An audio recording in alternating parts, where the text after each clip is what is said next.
घरातल्या माणसांनी दिलेला पाण्याचा ग्लास उचलावा की न उचलावा इतकं संशयाचं वातावरण सगळं त्या काळात उभं राहिलं. कधी अशा प्रकारची गोष्ट आपण पाहिली नव्हती, कधी ऐकली नव्हती. मला अजूनही आठवतं, मला लॉकडाऊन ज्यावेळेला लागला, मला असं वाटतं 23 तारीख असेल मार्चची, 2 दिवसानंतर माझी घरातली माझी कुत्री कन्या, मी कन्याला घेऊन घराच्या बाहेर वरांड्यामध्ये आलो. बाहेर बसलो होतो, समोर शिवाजी पार्क मैदान होतं आणि मला फक्त पक्ष्यांचे आवाज ऐकू येत होते. मला काहीही दुसरं ऐकू येत नव्हतं. इतकी शांतता मी कधीच अनुभवली नव्हती.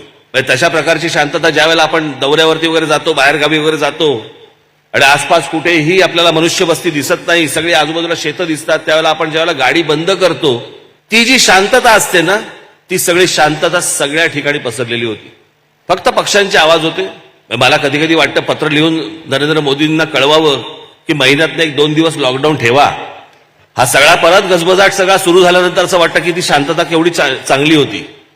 भीतीदायक होती पण चांगली होती. त्या वातावरणाने त्या पण अशा झाल्या होत्या की मलाच ऐकू यायला लागलं. कुहू कुहूच्या ऐवजी कोविड कोविड, त्या सगळ्या वातावरणामध्ये भीती होती वगैरे, सगळं ठीक आहे. पण कुटुंब जवळ आली, एकमेकांबरोबर जेवायला लागले, एकमेकांबरोबर गप्पा मारायला लागले. पण असले प्रसंग येत असतात. या प्रसंगातनं घाबरून डरून न जाता हे प्रसंग आपल्याला काहीतरी शिकवत असतात. एवढा फक्त ह्याच्यातनं विचार करायचा असतो की आता आपण काय घेतलं, काय की जगातल्या प्रत्येक मोठ्या व्यक्तीला, प्रत्येकाला, छोटा मोठा सगळ्यांना, प्रत्येकाला एक वाईट दिवस आले, प्रत्येकाला बॅड पॅच आला. एकच व्यक्ती ज्यांनी कधी वाईट काळ नाही पाहिला, जेव्हापासून आयुष्य सुरू केलं, जेव्हापासून करिअर सुरू केलं, ग्राफ इथून जो सुरू झाला तो असाच्या असा, आणि त्या म्हणजे आमच्या लता दिदी. पण त्याच्यासाठी म्हणून त्यांनी जे काही कष्ट उपसलेत, कष्ट घेतलेत, ते काही सहज असं नाही झालं. काही गोष्टी असतात ज्या दैवी असतात, पण ते काही सहज होत गेलं अशातला काही भाग नाहीये. त्या दिवशी मला मागे एकदा मी त्यांच्याशी बोलत बसलो असताना कशात दिवस काढले त्यांनी, पण त्या मला सांगा होत्या की राज, माझे म्हणे आमचे बाबा ज्यावेळेला गेले, मास्टर दीनानाथ मंगेशकर, घरातली मोठी मुलगी मी, मोठी म्हणजे किती, 13 वर्षाची, बाकी सगळी भावंड 2-2 वर्षांनी लहान. काही वेळेला म्हणजे माझ्याकडे ती रेकॉर्डेडच आहे. काही वेळेला तर रात्री आम्हाला परिस्थिती अशी असायची की सकाळी जेवणार आहोत का रात्री जेवणार आहोत. आणि कित्येकदा तर असं व्हायचं म्हणे आम्ही सकाळी जेवायचो नाही आणि रात्री म्हणे माई म्हणजे त्यांची आई प्रत्येकाच्या वाटीमध्ये कुरमुरे ठेवायची. तेवढे कुरमुरे खाऊन आम्ही झोपायचो. दिदींना वाईट काळ आला नसेल, बॅड पॅच आला नसेल, परंतु ज्या प्रकारचे कष्ट त्यांनी उपसलेत. एक परवा आमचे राज्यपाल, समज बिमज काय आहे का, मी जर त्यांना पहिल्यांदा जेव्हा भेटायला गेलो, बघितलं ना कसं आहे ते, पहिल्यांदा जेव्हा त्यांना भेटायला गेलो, मला असं वाटलं शेक हँड केल्यावरती माझा हात बघायला लागतील. आपका मंगल तो यहाँ पे है और बुध का एक यहाँ पे है. पुढे ज्योतिषी असतात नाही का, तुमचा काय संबंध आहे का, तुम्हाला काय कळतं का, शिवाजी महाराज, रामदास स्वामी तुम्हाला काय माहिती आहे का. आपला काही संबंध नसताना, आपला काही त्याच्यावरती अभ्यास नसताना नुसतं बोलून जायचं ना. छत्रपतींनी आजपर्यंत कधी सांगितलं रामदास स्वामी माझे गुरु होते ना, रामदास स्वामींनी कधी सांगितलं कुठच्याही पत्रात नाही की छत्रपती शिवाजी महाराज माझे शिष्य होते. नुसती भांडणं लावायची, ज्याच्यातनं एकाचं शौर्य कमी करायचं आणि एकाची विद्वत्ता कमी करायची. त्यातनं आम्ही बोध काय घेणार नाही की रामदास स्वामींनी काय लिहिलंय. रामदास स्वामींनी आमच्या शिवछत्रपतींबद्दल जे लिहिलंय ना, माझ्या घरात लावलंय मी, जे त्यांनी शिवछत्रपतींबद्दल जे लिहिलंय ना, आजपर्यंत या क्षणापर्यंत शिवछत्रपतींबद्दल इतकं चांगलं लिहिलेलं मी वाचलेलं नाही. आज आत्ता काढा, परत घरी जाल त्याला परत काढा, कॉम्प्युटरवरती काढा तुमच्या, वाचा ते निश्चयाचा महामेरू, बहुत जनासी आधारू, अखंड स्थितीचा निर्धारू कोण, श्रीमंत योगी. श्रीमंत योगी आमच्याकडे योगी सापडतच नाही. धाड पडली ना ईडीची की कळतं श्रीमंत आहे. आमच्या लोकांना, आमच्याच महापुरुषांना फक्त बदनाम करायचं आणि फक्त तुमची माथी फिरवून मतं मिळवायची, फक्त उद्योग सुरू व्हायचा. काय बोलला राज्यपाल. त्या भाषणामध्ये कोणीतरी मला दाखवलं, महात्मा ज्योतिबा फुले आणि सावित्रीदेवी फुले यांच्याबद्दल बोलते. छोटे छोटे कैसे शादी हो गई मेरे का पत्ता नाही.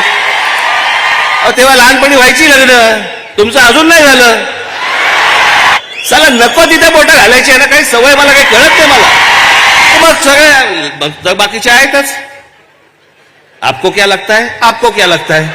लागली सगळी झुंजायला, सगळी कोंबड्या लागल्या झुंजायला. आम्ही येडे पागल परत सगळे. मग आता 2 दिवसापूर्वी कळलं निवडणुका होत नाहीत, मग सगळे शांत. साला आता काय होतच नाहीये, मग आता कुठं पेटवायची? आता काय उरलंच नाही आमच्याकडे पेटवायला. निवडणुका लांबणीवरती पडणार. मी आज सगळ्या लोकांना सांगत होतो. कधीपासून सांगत होतो मी? नोव्हेंबर पासून सांगत होतो. मी म्हटलं मला वाटत नाही निवडणुका मार्चमध्ये होतील. डिसेंबर आला, जानेवारी आलं, मी यांना सतत सांगतोय. म्हटलं मला वाटत नाही. मी काही पत्रकारांशी पण बोललो होतो. म्हटलं निवडणूक आली ना की निवडणूक चढायला लागते. आता बरोबर कळलं तुम्हाला मी निवडणुकीचा अर्थ. बरोबर समजला आता. साला चढायला लागते म्हणजे काय. अशी ती स्पर्श होते, स्पर्श करते ती.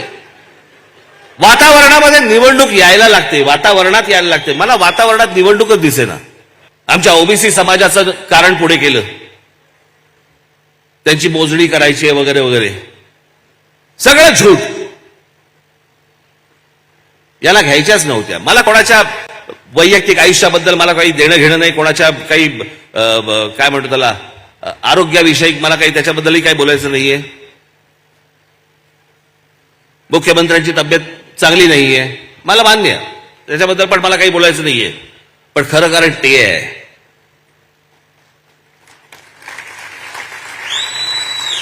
3 महिने आम्ही निवडणुका पुढे ढकलतोय. 3 महिने म्हणजे कधी? जून, मे एंड जून. बदा पाऊस सुरू होईल. घेणार निवडणुका? मुळात लोकांना हव्यात कुठे निवडणुका? एकदा जरा जनतेचा, लोकांचा, समाजाचा जरा एकदा कानोसा घ्या. तुमच्या निवडणुका आहेत काय नाहीत काय त्यांना काहीही फरक पडत नाहीये. उत्साह फक्त निवडणुकीला उभा राहण्यामध्येच आहे. चला आपली राहते का कापतीये याच्यातच फक्त दिवस रात्र चालू आहेत. ह्या कुशीवरून त्या कुशीवर. कित्येकांना निवडणूक लढवण्यामध्ये पण इंटरेस्ट नसतो. नुसतं फक्त सांगा साहेब की तुला तिकीट देतो, बस कमाईला सुरुवातच करतो. आतापासून ही बोरं सगळी वेचून ठेवली आहेत मी. पण ह्या निवडणुका होऊच नाहीत, प्रशासक नेमावा, म्हणजे दोन्ही बाजूनी विन विन सिच्युएशन. सरकार पण हातामध्ये, महानगरपालिकांवरचा प्रशासक पण आमच्या हातामध्ये, सगळं आम्हीच बघणार. आणि जरी या निवडणुका आता काय मार्च एप्रिलला जरी लागल्या असत्या, 2 वर्ष सगळी कुटुंब घरामध्ये कोंडून बसलेली होती. कोणाला निवडणुकीमध्ये काही पडलेलं नाहीये. सगळेजण हे आता 10वीचा आता काय परीक्षा संपतील 14 एप्रिलला. 14 एप्रिलला परीक्षा संपल्या की सगळेजण बाहेर जातील. मतं मागायला जाणारच कोणाकडे? सगळे बाहेर निघून जाणार. आणि त्याच्यामुळे तुम्हाला सांगितलं की आता 3 महिने पुढे जातील, 3 महिन्यानंतर निवडणुका घेऊ. 3 महिन्यानंतर होणार नाहीत, या होतील साधारणपणे दिवाळीनंतरच होतील. यात टाळी वाजवण्यासारखं काहीच नव्हतं. यात खरं तर फटाके वाजवण्यासारखं होतं. नाही, मी दिवाळीनंतर होतील म्हणून मी म्हटलं. काही कशाचा काही नाही. इकडे काय चाललंय, तिकडे काय चाललंय, काय नाही. सध्या सगळं सुरू आहे. काय वाटतं काय तुम्हाला? युक्रेनचं काय होईल असं वाटतं आणि एकूण रशियाचं बरोबरचं? अरे गधाड्या, तुझ्या घरचं बघ पहिलं. तुझ्या आईला युक्रेन राहू दे बाजूला. इथे लॉकडाऊनने नोकऱ्या गेल्या लोकांच्या. शेतकऱ्यांची आमच्या आत्महत्या थांबलेल्या नाहीयेत. मुलं अजून घरामधनं झूमने अजूनपर्यंत अभ्यास करतायत.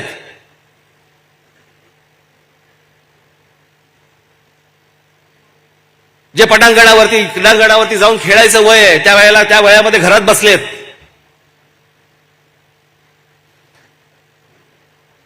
कित्येकांना, मला तर कित्येकांना असं वाटतं की या 2 वर्षामध्ये काही जणांना काही आजार पण चढले असतील, विचारांचे आजार.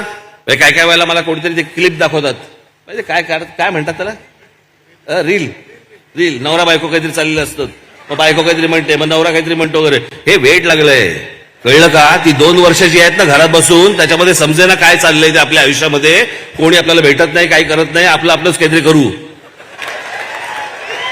लोकांना वाटतं तो विनोद आहे. तो विनोद नाहीये, तपासून घेतलं पाहिजे.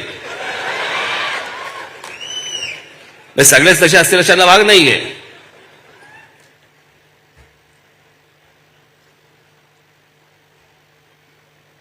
पण इतक्या सगळ्या वेगवेगळ्या स्थित्यंतरामधनं काही हाताला सरळ काही दिसत नाहीये, लागत नाहीये, अशी परिस्थिती. मी इतकी वर्ष राजकारणात आहे.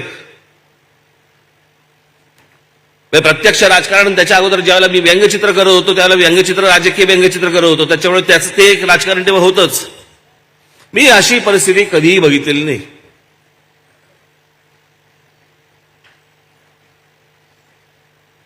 ही 2 वर्ष तर कधी विसरताच येणार नाहीत. आणि मला तर नाहीच नाही. कित्येक जण बोलत असतात, उघडपणे फारसे बोलत नाहीत, पण बोलतात. मग इकडून तिकडून मला पण ऐकू येतं. साहेबांचं जरा वजन वाढलेलं दिसतंय ना. बोलता की नाही, हळूहळू बोलता की नाही. कोणाला सांगू नको, पण तुला म्हणून सांगतो.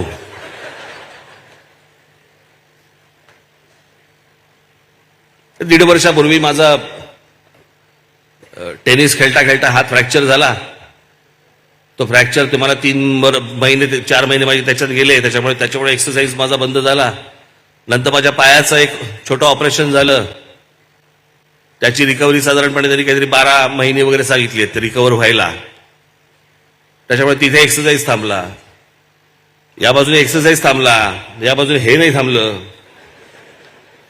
तेही कमी केलंय. त्याच्यामध्ये खूप लोक येतात. हल्ली काय घराघरात डॉक्टर झालेत, प्रत्येक घरामध्ये डॉक्टर झालाय.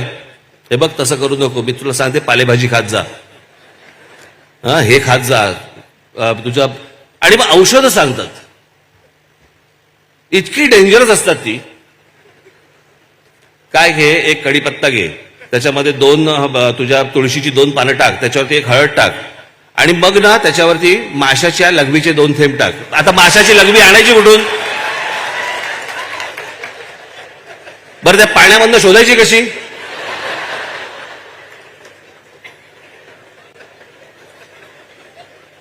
प्रत्येकाला काहीतरी एक डॉक्टरी साक्षात्कार झालाय.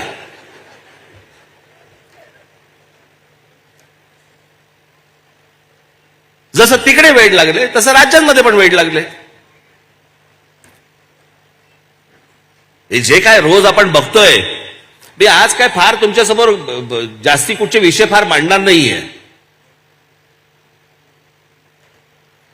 आजचं माझं भाषण आहे ते थोडेसे टीझर्स आहेत, छोटे छोटे ट्रेलर्स येतात ते का, तसे ट्रेलर्स आहेत. पिक्चर 2 एप्रिलला गुढीपाडव्याला शिवतीर्थावर.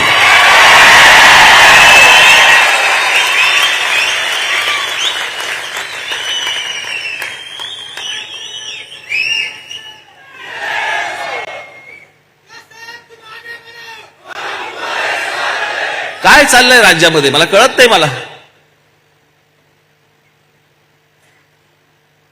सत्ताधारी म्हणतात आम्हाला संपवायला निघालेत, विरोधी पक्ष म्हणतात आम्हाला संपवायला निघालेत. मग उरलं कोण?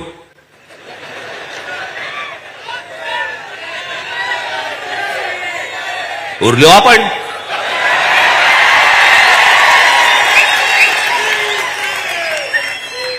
वीट आला लोकांना. मी अशा प्रकारची गोष्ट कधी सत्ताधारी विरोधी पक्ष मी कधी आजपर्यंत कधी बघितली नाही. काय प्रकारचे आरोप करतात? टेलिव्हिजन चॅनलवरती काय शिया काय देत आहेत, काय बोलतायत, कुठची भाषा? महाराष्ट्रामध्ये राजकारणामध्ये येणाऱ्या भविष्यातल्या पिढ्या काय पाहतायत? काय त्यांना वाटेल राजकारण असंच असतं, अशीच गोष्ट असते, ह्याच गोष्टी बोलायच्या असतात, अशाच चालतात. अहो, हे जर विधानसभेमध्ये बोलत असतील, खाली ग्रामपंचायतीला काय चालू असेल, जिल्हा परिषदेला काय चालू असेल, पुढे भविष्यात काय होईल, कुठचाही मागचा पुढचा विचार न करता आपले बस तोंडाला येईल ते फक्त बरबळायचं. आणि किती बोलतात ते संजय राऊत, किती बोलतात. आणि सगळ्याची एक ऍक्शन असते, तो असा त्या सगळ्या ह्याच्यामध्ये तो काय हुआ, ये तो बात ऐसे है, ऐसा करते था, ये करते.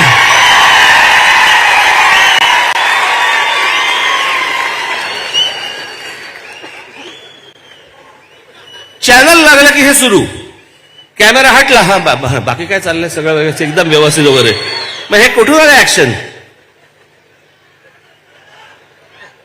मी एकदा असाच काही वर्षांपूर्वी एका सभेला गेलो होतो. नॉर्मल बाजूला एक जण बसला होता नेता, तर नाव नाही सांगत, सहज साधा नीट बोलत होतो आम्ही एकमेकांशी. असं झालं, तिकडे जाऊन आलो, मग मी इकडे जाऊन आलो वगैरे वगैरे. तेवढ्यात त्याच्या नावाची घोषणा झाली. मला बोला मी भाषण करू लागलो. म्हटलंय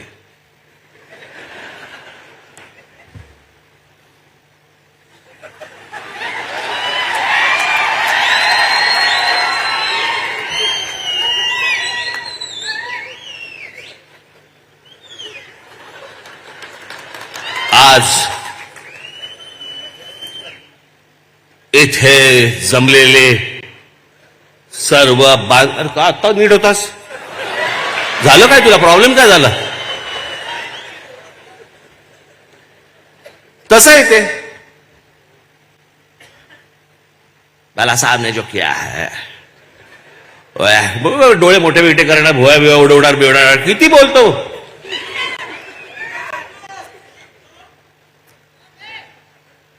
अरे प्रश्न बोलण्याचा नाही, आपण काय बोलतो, कसं बोलतो आहोत. भविष्यातल्या महाराष्ट्राच्या पिढ्या बघतायत, पाहतायत ते उद्या काय शिकतील. आणि या सगळ्या वातावरणामध्ये तुमची अपेक्षा आहे लोकांनी तुम्हाला येऊन मतदान करावं.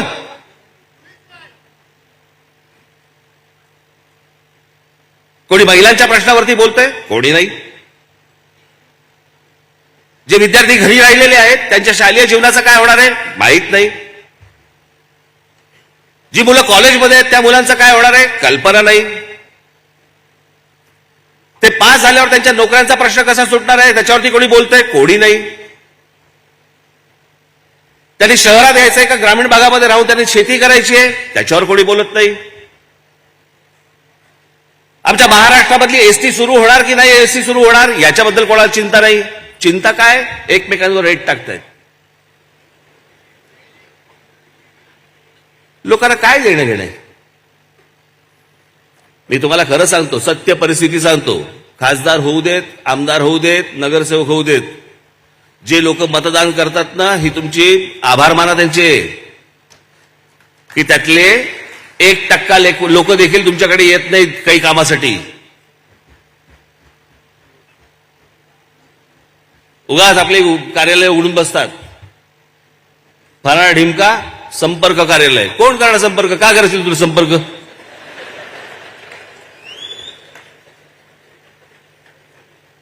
काय अशी गोष्ट आहे तुझ्याकडे की तुला संपर्क केल्यावरती माझं काम संपेल किंवा जाईल?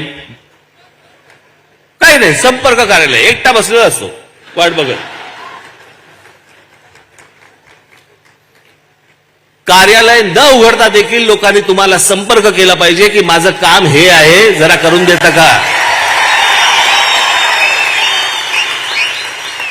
तुमच्या सगळ्यांच्या ताकदीने, तुमच्या सगळ्यांच्या आशीर्वादाने ज्यावेळेला या राज ठाकरेच्याकडे, ज्यावेळेला महाराष्ट्रामधनं जेव्हा लोक येतात आणि सांगतात ना की आमची अडचण ही आहे, आमचा प्रश्न हा आहे, जरा सोडवा, सरकारकडे जात नाहीत, आपल्याकडे येतात.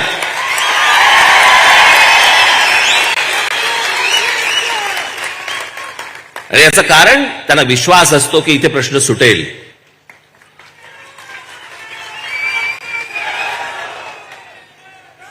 मला असं वाटतं की ही जी 16 वर्ष जी आपण बोलतो आहोत ना, पक्षाला 16 वर्ष पूर्ण झाली, ही लोक ज्या विश्वासाने आपल्याकडे येतात की माझी अडचण ही आहे, संपर्क कार्यालय असं न थाटून देखील जेव्हा लोक आपल्याकडे येतात की माझा प्रश्न हा आहे, माझ्या मुलाच्या नोकरीचा प्रश्न आहे, माझ्या मुलीच्या ऍडमिशनचा प्रश्न आहे, माझ्या नोकरीचा प्रश्न आहे, हे ज्यावेळेला एका विश्वासाने ज्यावेळेला तुमच्या आमच्याकडे ज्यावेळेला लोक येतात ना, मला असं वाटतं 16 वर्षातली आपली ही कमाई आहे.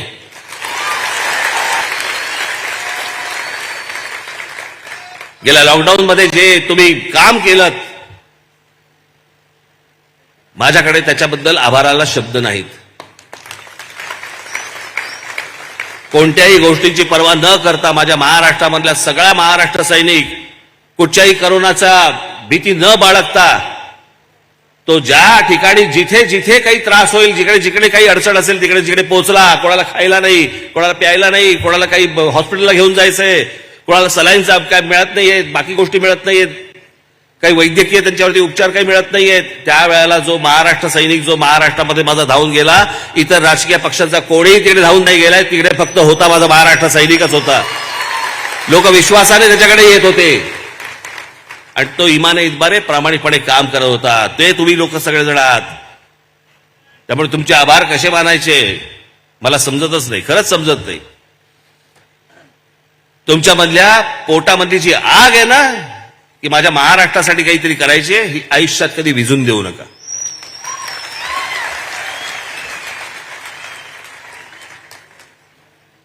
पुढचे अनेक टप्पे आपल्याला पार करायचे आहेत, अनेक पल्ले आहेत, अनेक गोष्टी करायच्या आहेत.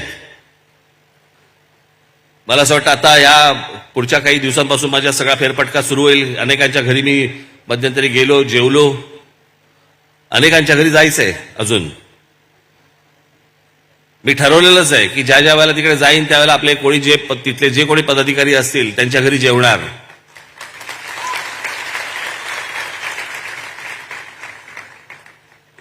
आणि इतर पक्षांसारखे जात बघून नाही जेवणार. मला जात समजत नाही, मला जात कळत नाही, मी जात बघत नाही, मी जात मानत नाही. मला त्यातली गोष्टच समजत नाही, मला दुसरी गोष्ट कळत पण नाही ती. आणि माझ्या मते माझे सहकारी म्हणून तुम्ही देखील असेच असले पाहिजेत. भविष्यातल्या या येणाऱ्या सगळ्या वाटचालीला मी तुम्हाला सर्वांना मनपूर्वक शुभेच्छा देतो. 21 मार्च, या 21 मार्चला शिवजयंती आहे. आता तारखेने साजरी झाली, आता तिथीने आहे. आपल्या शिवछत्रपतींची जयंती आहे. आपली ओळखच मुळात त्यांच्यामुळे आहे, नाहीतर आपली ओळख काय आहे? आम्ही कोण आहोत? आपण ज्यावेळेला सांगतो की आम्ही मराठी आहोत, मराठी आहोत म्हणजे कोण आहोत? आम्ही मराठी भाषा बोलणारे आहोत म्हणून आम्ही मराठी आहोत. मग मराठी लोक कुठे राहतात?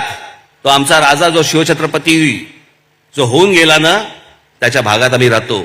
ज्याचा विचार मारण्यासाठी म्हणून या भूमीवरती राज्य करणाऱ्या औरंगजेबाला देखील इकडे 27 वर्ष काढायला लागली ना, तो शिवाजी नावाचा विचार जो आहे ना, त्या विचारांच्या भूमीत आम्ही राहतो.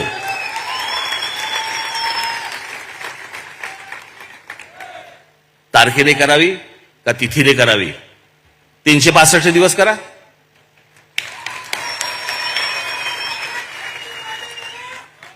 ज्याला ज्या वेळेला वाटेल त्यावेळेला करा.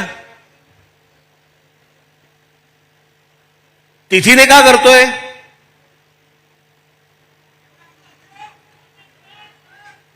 कारण आपले सगळे सण हे आपण तिथीने साजरे करतो, आपण तारखेने साजरे नाही करत. गेल्या वर्षी गणपती कधी आले होते ते या वर्षी त्या तारखेला गणपती नाही आहेत. त्याच्या आदल्या वर्षी पण ते गणपती वेगळ्या तारखेला होते, दिवाळी वेगळ्या तारखेला होती, नवरात्र वेगळ्या तारखेला होती. प्रत्येक सण हा आपला तिथीनुसार साजरा होतो. हा माझ्या राजाचा जन्मदिवस आहे, तो माझा सण आहे. तो जन्मदिवस नाही कोणाचा तरी, ती कोणाची तरी नुसती जयंती नाहीये. तो या महाराष्ट्राचा, आपला मराठी माणसाचा सण आहे. आणि म्हणून तो सण म्हणून आपण तो तिथीने साजरा करायचा आहे. 21 तारखेला आपण सर्वजण महाराष्ट्रभर धूमधडाक्यामध्ये शिवजयंती साजरी करावी याची एक आशा अपेक्षा आपल्या सगळ्यांकडनं बाळगतो. 2 तारखेला गुढीपाडवा आहे. महाराष्ट्रातल्या माझ्या महाराष्ट्र सैनिकांना 2 तारखेला गुढीपाडव्याच्या निमित्तानं शिवतीर्थावरती येण्याचं मी आमंत्रण देतो आणि आपणा सर्वांची मी रजा घेतो. धन्यवाद. जय हिंद, जय महाराष्ट्र. दोस्तो हो, हे होते राज ठाकरे. राज ठाकरे म्हणजे महाराष्ट्राचं जाणतं नेतृत्व. असं नेतृत्व महाराष्ट्राला लाभलेलं आहे, परंतु महाराष्ट्राला त्याची किंमत नाही. प्रत्येक गोष्ट एकच माणूस करू शकत नाही. या माणसामध्ये एवढी किमया आहे, एवढी जादू आहे. एका शब्दावर लाखो माणसं गोळा होतात, कसलीही पैसे न देता किंवा बसचे येण्या जाण्याचे पैसे, गाड्याचे पैसे, वाहनाचे पैसे न देता इतकी पब्लिक गोळा करू शकणारा आजच्या काळामध्ये एकमेव माणूस आहे, तो म्हणजे राजसाहेब ठाकरे. आणि अशा राजसाहेब ठाकरे यांच्या पाठीमागं आपण सर्वांनी उभा राहणं, महाराष्ट्राने उभा राहणं ही काळाची गरज आहे. बघा किती दूरदृष्टी आहे, प्रत्येक गोष्टीचा बारकाईने अभ्यास आहे. आणि आपल्यामधले जे अंतर्गत वाद आहेत आपल्या हिंदू धर्मामधले, ते सुद्धा सोडवण्यासाठी कशा पद्धतीने एक मधला मार्ग सुद्धा काढता येऊ शकतो. काय होतं, एकाची बाजू घेतली की दुसऱ्याला राग येतो, दुसऱ्याची बाजू घेतली की तिसऱ्याला राग येतो. त्यामुळे या प्रश्नांची सोडवणूक करण्यासाठी कुठंतरी एक मध्यम मार्ग स्वीकारला पाहिजे. आणि ती रणनीती, ती भूमिका राजसाहेब ठाकरे यांच्याकडे आहे. ती महाराष्ट्रातील अन्य कोणत्याही नेत्याकडे नाही. प्रत्येकजण आपण पाहत आहोत, कोणत्याही पक्षाचा नेता असू द्या, तो नेता आपली बाजू रेटून नेताना दिसतो. आपली एक स्वतंत्र विचारधारा धरतो आणि कोणाला तरी विरोध करायचा, कोणाला तरी सपोर्ट करायचा, कोणाचं तरी अंधभक्ती करायची. परंतु ते राजसाहेब ठाकरे यांच्याकडे नाही. आपलं मत नक्की कळवा.